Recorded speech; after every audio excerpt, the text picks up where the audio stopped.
अब दोस्तों सबसे पहले आप यहाँ दोनों साइड देख सकते हो। एक तरफ भाई मैंने अपना आईआरसीटीसी एप्लीकेशन से तत्काल टिकट निकाला और दूसरी तरफ यहाँ पे मैंने अपना रेल वन एप्लीकेशन से तत्काल टिकट निकाला और दोनों ही तत्काल टिकट मैंने सेम टाइम पे निकाला। उसके बावजूद भी मुझे यहाँ पे आईआरसीटीसी एप्लीकेशन में वेटिंग टिकट मिल गया और यहाँ पे रेल वन एप्लीकेशन से मुझे कंफर्म में टिकट मिल गया। अब भाई आपके मन में ये सवाल आ रहा होगा, जब यहाँ पे मैंने दोनों ही एप्लीकेशन में सेम टाइम पे अपना टिकट निकाला, यानी कि आपका सेम ट्रेन भी शो कर रहा था, उसमें सेम अवेलेबल सीट भी शो कर रहा था, उसके बावजूद भी मुझे यहाँ पे एक एप्लीकेशन में यहाँ पे वेटिंग में टिकट कैसे मिल गया और एक एप्लीकेशन में मुझे कंफर्म में टिकट कैसे मिल गया। अब देखो इसके बारे में बताने से पहले एक बार आप फटाफट से कमेंट करके ये बताओ कि भाई कहां से लेकर और कहां तक अपना तत्काल टिकट निकालना चाहते हो, लेकिन उस केस में आपको किसी भी एप्लीकेशन में टिकट मिल ही नहीं रहा। इसलिए मेक श्योर आप कमेंट करके जरूर बताना ताकि उसका मैं आपको सॉल्यूशन बता सकूं। तो देखो अगर मैं आपको अभी की रियलिटी बताऊं ना, तो भाई आपका जो यहाँ पे आईआरसीटीसी एप्लीकेशन है उस पर तो भाई किसी भी कीमत पे आपको अभी के टाइम पे कोई भी तत्काल टिकट छोड़ो नॉर्मल टिकट भी आपको नहीं मिलेगा, क्योंकि भाई उस एप्लीकेशन में अभी के टाइम पे आपको शायद पता नहीं होगा 3 से 4 भाई सबसे बड़ी प्रॉब्लम चल रही है, जो कि भाई किसी एप्लीकेशन में नहीं चल रही होगी।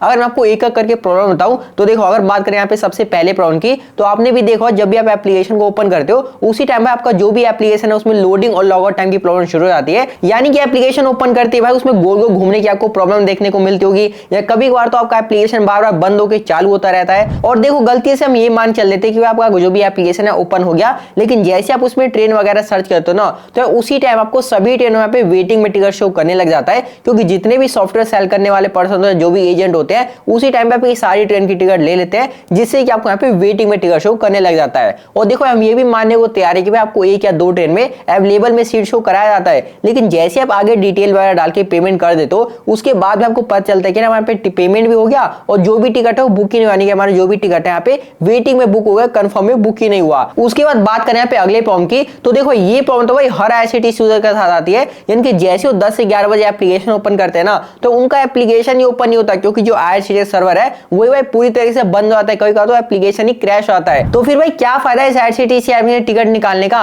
इसलिए आपको भूल कर भी ना इस एप्लीकेशन से कोई भी आपको उम्मीद लगा के नहीं रखना कि भाई मैं आज या कल में तो यहाँ से तत्काल टिकट मिल ही जाएगा। अब देखो लगे हाथ में जितने भी थर्ड पार्टी एप्लीकेशन है जिसपे कोई काफी लोग ना आंख बंद करके जो आपका कंफर्म टिकट एप्लीकेशन हो गया उस पर भरोसा कर लेते हैं कि भाई यहाँ से तो हमें कंफर्म में मिल ही जाएगा। लेकिन अगर मैं आपको उन थर्ड पार्टी एप्लीकेशन की रियलिटी बताऊं ना, तो देखो आपको पता होगा जो भी आपका तत्काल का टाइमिंग है आपका आईआरसीटीसी एप्लीकेशन पे स्लीपर क्लास का 11 बजे शुरू होता है और आपका एसी क्लास का 10 बजे शुरू होता है। लेकिन जितने भी थर्ड पार्टी एप्लीकेशन उस पे तो भाई आधे घंटे लेट स्टार्ट होता है, यानी कि आपका स्लीपर क्लास का 11:30 बजे और आपका एसी क्लास का 10:30 बजे। अब भाई आप ये खुद ही समझ सकते हो, जब यहाँ पे आधे घंटे लेट सिस्टम स्टार्ट हो रहा है तो क्या ही हमें तत्काल टिकट मिलेगा, क्योंकि तत्काल टिकट तो आपका भाई 1 से 2 मिनट के अंदर ही सारा खत्म हो जाता है। इसलिए भाई आपको भूल कर भी जितने भी थर्ड पार्टी एप्लीकेशन है वहां से कोई भी तत्काल टिकट नहीं निकालना। अब बच्चा आपका यहाँ पे रेल वन एप्लीकेशन, तो देखो अभी के टाइम पे रेल वन एप्लीकेशन में ना तो कोई आपको आईआरसीटीसी एप्लीकेशन की तरह लोडिंग और लॉगआउट टाइम की इशू होती है, ना तो उनका जो भी सर्वर है वो क्रैश होता है। मतलब भाई आसानी से आप यहाँ से तत्काल टिकट निकाल सकते हो। अब चलो बिना की देर की कैसे आप ऐसे अपना टिकट निकाल सकते हो वो मैं आपको लाइव स्टेप बाय स्टेप करके दिखा देता हूँ। तो भाई सबसे पहले ना आपको प्ले स्टोर पर आकर और जो रेल वन एप्लीकेशन है भाई इसे अपने फोन में इंस्टॉल कर लेना है।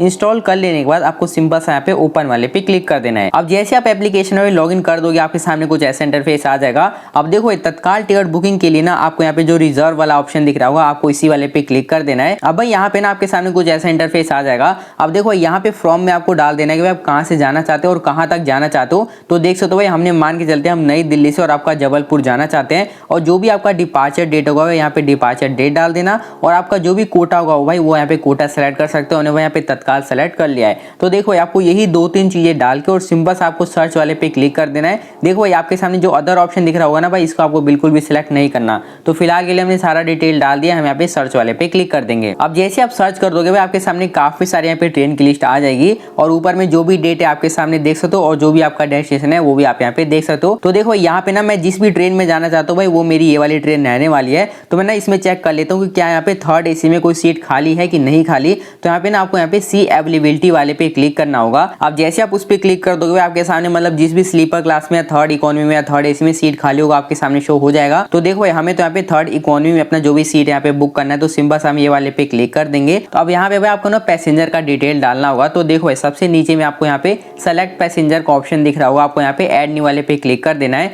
अब जैसे आप उस पर क्लिक कर दोगे तो भाई जो भी पैसेंजर मेल फीमेल है वो बता देना, पैसेंजर का नाम डाल देना, एज बता देना, यहाँ पे इंडिया ही रहने देना। और देखो क्योंकि आप तत्काल टिकट बुक करो तो भाई यहाँ पे आपको बर्थ प्रेफरेंस सेलेक्ट नहीं करना, सिंपल से आपको यहाँ पे ऐड पैसेंजर वाले पे क्लिक कर देना है। तो देखो पैसेंजर वगैरह ऐड कर देने के बाद आपको यहाँ पे कंसीडर फॉर ऑटो ऑपरेशन दिख रहा होगा, आपको इस पे क्लिक कर देना है और नीचे में ना आपके सामने यहाँ पे नो आई डोंट ट्रैवल, मतलब हमें कोई भी ट्रैवल इंश्योरेंस नहीं लेना, आपको नो वाले पे क्लिक करके और आपको यहाँ पे रिव्यू जर्नी डिटेल वाले पे क्लिक कर देना है। अब देखो आपके सामने जो भी आपका जर्नी का डिटेल है सारा आपके सामने यहाँ पे शो किया जा रहा है, इसे आप बिल्कुल ध्यान से देख लेना। अगर सारी चीज ठीक होती है तो जो भी आपके सामने कैप्चा दिख रहा होगा, कैप्चा को आपको यहाँ पे डाल के और बुक ना वाले पे क्लिक कर देना है। अब जैसे आप उस पे क्लिक कर दोगे आप भाई पेमेंट वाले पेज पर आ चुके हो। अब यहाँ पर वो पेमेंट सेलेक्ट करना होगा, भाई आप आर वॉलेट से करना चाहते हो, यूपीआई से करना चाहते हो, कोई अदर मेथड से करना चाहते हो। तो देखो अगर आपके आर वॉलेट में पैसा पड़ा हुआ तो भाई यहीं से आप इंस्टेंट पेमेंट कर सकते हो। लेकिन देखो फिलहाल के लिए हम यहाँ पे यूपीआई अपना सेलेक्ट कर लेते हैं। तो भाई यहाँ पे ना आपको दो ऑप्शन आते हैं, या तो आप यूपीआई एप्लीकेशन से कर सकते हो वरना यूपीआई आईडी डाल सकते हो। तो भाई हमने यहाँ पे फोन पे से करना चाहते हैं तो हम यहाँ पे यूपीआई ऐप वाले पे क्लिक कर देंगे। तो देख सकते हो इसने ना मैं फोन पे की एप्लीकेशन पे रिडायरेक्ट कर दिया और जो भी पेमेंट अमाउंट है वो आप ऊपर में देख सकते हो। अब सिंपल हम यहाँ पे प्रोसीड टू पे वाले पे जैसे क्लिक करेंगे तो भाई यहाँ पे अपना बैंक वगैरह सेलेक्ट करके जैसे आप पे वाले पे क्लिक कर दो तो भाई इंस्टेंट आपका जो भी पेमेंट है सक्सेसफुल हो जाएगा और भाई इंस्टेंट जो भी आपका तत्काल टिकट है वो यहाँ से जनरेट हो जाएगा।